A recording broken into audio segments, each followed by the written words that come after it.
La Bible en un an, le 29 avril, le livre des Juges, chapitre 9, verset 22, au chapitre 10, verset 18, le livre des Psaumes, chapitre 96, versets 1 à 13, le livre des Proverbes, chapitre 13, versets 21 et 22, l'évangile de Luc, chapitre 8, versets 4 à 21. Le livre des Juges, chapitre 9. Abimélec avait dominé 3 ans sur Israël. Alors Dieu envoya un mauvais esprit entre Abimélec et les habitants de Sichem, et ceux-ci furent infidèles à Abimélec. Cela arriva afin que l'acte de violence commis sur les 70 fils de Jérubbaal reçoive sa punition et que leur sang retombe sur leur frère Abimélec, qui les avait tués, ainsi que sur les habitants de Sichem, qui l'avaient aidé à tuer ses frères. Les habitants de Sichem placèrent en embuscade contre lui, sur les sommets des montagnes, des hommes qui dépouillaient tous ceux qui passaient près d'eux sur le chemin. Et cela fut rapporté à Abimélec. Gaal, fils d'Ebed, vint à passer par Sichem avec ses frères, et les habitants de Sichem placèrent leur confiance en lui. Ils sortirent dans la campagne, vendangèrent leurs vignes, foulèrent le raisin, et se livrèrent à des réjouissances. Ils entrèrent dans le temple de leur Dieu, y mangèrent et burent, et ils maudirent Abimélec. Gaal, fils d'Ebed, disait: « Qui est Abimélec et qu'est Sichem pour que nous soyons soumis à Abimélec? N'est-il pas le fils de Jérubbaal? Et Zebul n'est-il pas son lieutenant? Servez plutôt les hommes de Hamor, le père de Sichem. Pourquoi nous devrions-nous servir Abimélec? Si seulement j'étais à la tête de ce peuple, je renverserais Abimélec. » Et il disait à l'intention d'Abimélec: « Renforce ton armée, mets-toi en marche. » Zebul, le gouverneur de la ville, apprit ce que disait Gaal, fils d'Ebed, et sa colère s'enflamma. Il envoya secrètement des messagers à Abimélec pour lui dire: « Gaal, fils d'Ebed, et ses frères sont venus à Sichem, et ils soulèvent la ville contre toi. Maintenant, pars de nuit, toi et le peuple qui est avec toi, et mets-toi en embuscade dans la campagne. Le matin, au lever du soleil, tu fondras sur la ville. Et lorsque Gaal et le peuple qui est avec lui sortiront contre toi, tu lui infligeras ce que te permettront tes forces. » Abimélec et tout le peuple qui était avec lui partirent de nuit, et ils se mirent en embuscade près de Sichem, répartis en 4 groupes. Gaal, fils d'Ebed, sortit et se tint à l'entrée de la ville. Abimélec et tout le peuple qui était avec lui surgirent alors de l'embuscade. Gaal aperçut cette troupe et dit à Zebul: « Voici un peuple qui descend du sommet des montagnes. » Zebul lui répondit: « C'est l'ombre des montagnes que tu prends pour des hommes. » Reprenant la parole, Gaal dit: « C'est bien un peuple qui descend des hauteurs du pays, et une troupe arrive par le chemin du chêne des devins. » Zebul lui répondit: « Où sont donc tes beaux discours, toi qui disais: « Qui est Abimélec pour que nous lui soyons soumis? N'est-ce pas là le peuple que tu méprisais? Mets-toi en marche maintenant, livre-lui bataille. » Gaal s'avança à la tête des habitants de Sichem et livra bataille à Abimélec. Poursuivi par Abimélec, il prit la fuite devant lui, et beaucoup d'hommes tombèrent morts jusqu'à l'entrée de la ville. Abimélec s'arrêta à Aruma, et Zebul chassa Gaal et ses frères, qui ne purent rester à Sichem. Le lendemain, le peuple sortit dans la campagne. Abimélec, qui en fut informé, prit sa troupe, la partagea en 3 groupes et se mit en embuscade dans la campagne. Ayant vu que le peuple sortait de la ville, il se dressa contre eux et les battit.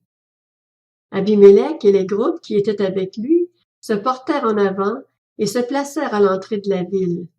2 de ces groupes se jetèrent sur tous ceux qui se trouvaient dans la campagne et les battirent. Abimélec attaqua la ville pendant toute la journée. Il s'en empara et tua ses habitants. Puis il rasa la ville et y versa du sel.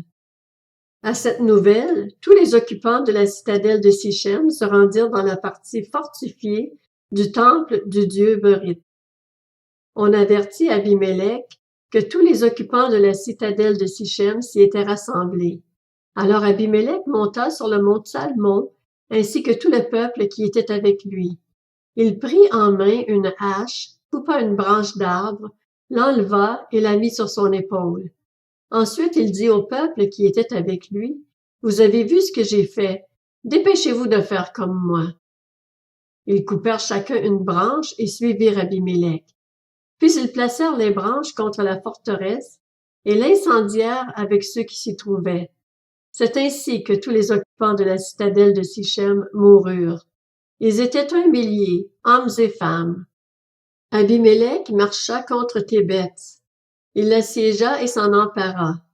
Il y avait au milieu de la ville une tour fortifiée où se réfugièrent tous les habitants de la ville, hommes et femmes. Ils s'y enfermèrent et montèrent sur le toit de la tour. Abimélec parvint jusqu'à la tour. Il l'attaqua et s'approcha de la porte pour y mettre le feu. Alors une femme lança sur sa tête un morceau de meule de moulin et lui brisa ainsi le crâne. Aussitôt, il appela le jeune homme qui portait ses armes et lui dit, « Dégaine ton épée et donne-moi la mort, sinon on dira de moi, c'est une femme qui l'a tué. » Le jeune homme le transperça et il mourut. Quand les Israélites virent qu'Abimélec était mort, ils repartirent chacun chez soi.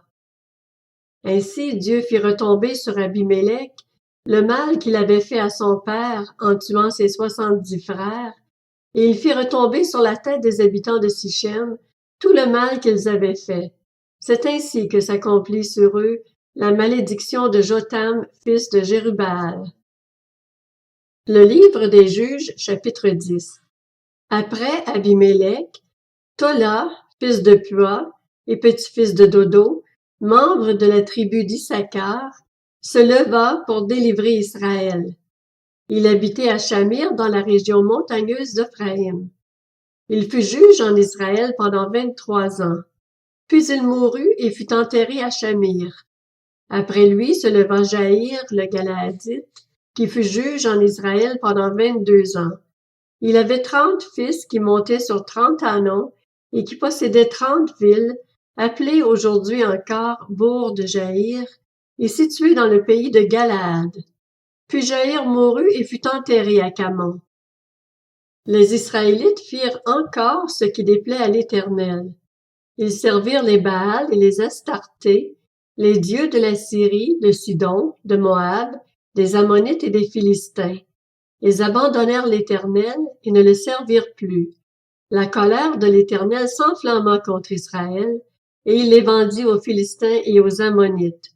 Ils opprimèrent et écrasèrent les Israélites cette année-là, et ils opprimèrent pendant 18 ans tous les Israélites qui étaient installés de l'autre côté du Jourdain, dans le pays des Amoréens en Galaad.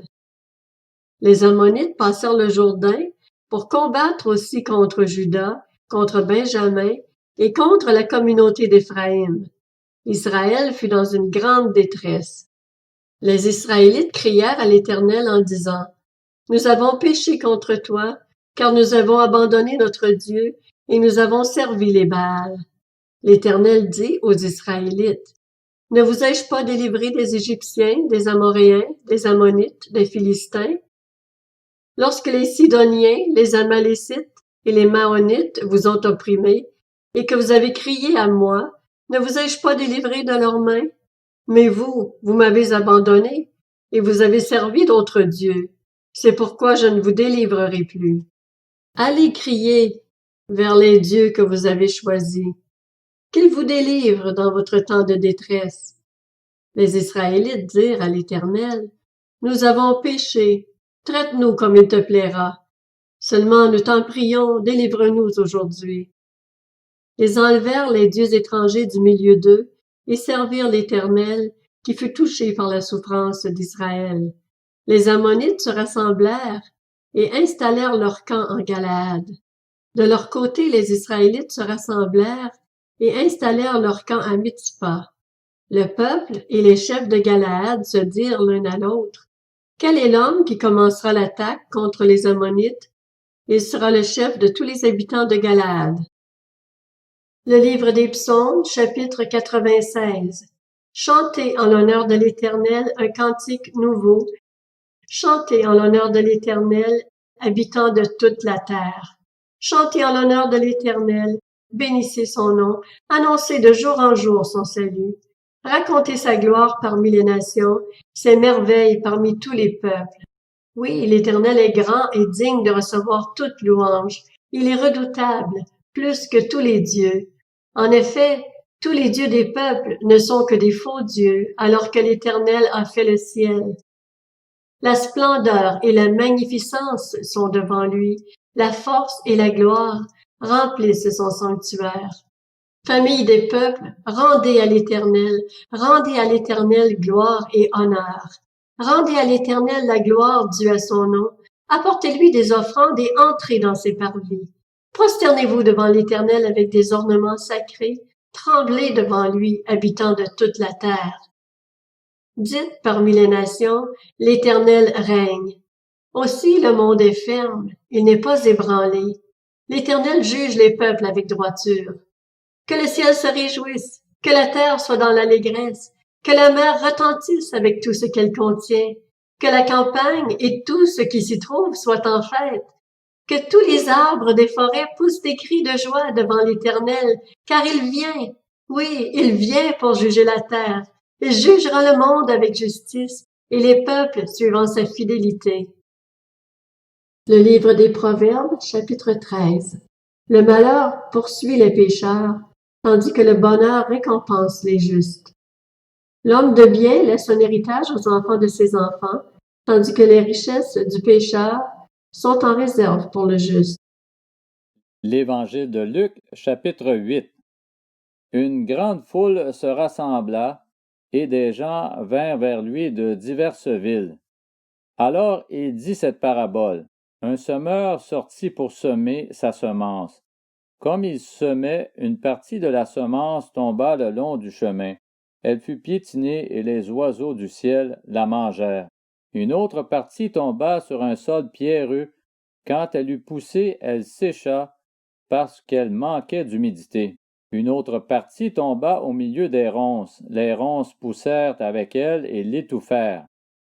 Une autre partie tomba dans la bonne terre.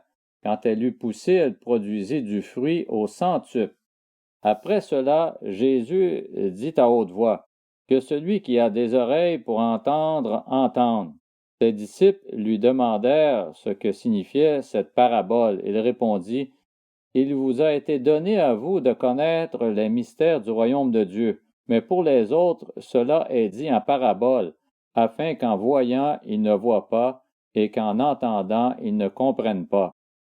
Voici ce que signifie cette parabole. La semence est la parole de Dieu.